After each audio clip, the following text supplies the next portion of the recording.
Taigi šiam momentui turim tokią situaciją. Padangos yra pakeistos, su visais ratais. Tik neradau pirkti dangtelių su Audi logotipu. Tai jeigu netyčia turit, parašykit man, mielai nupirksiu. Vairo suvedimas padarytas, sankaba kainavo daug nervų ir pinigų, bet padaryta.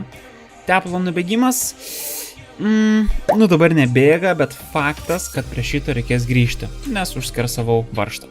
Remapas done, suportas not done. Ir rūdys.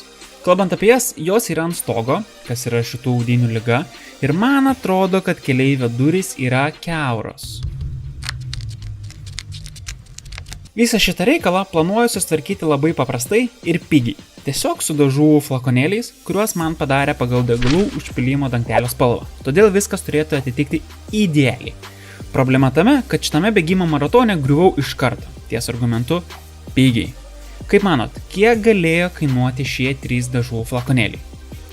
Pasakysiu, kiek maniau aš.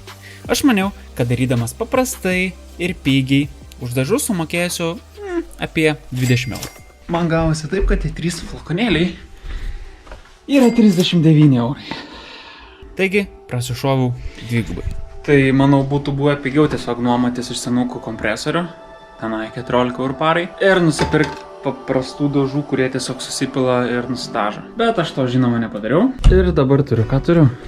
Dar vienas finansinis nepratingas sprendimas.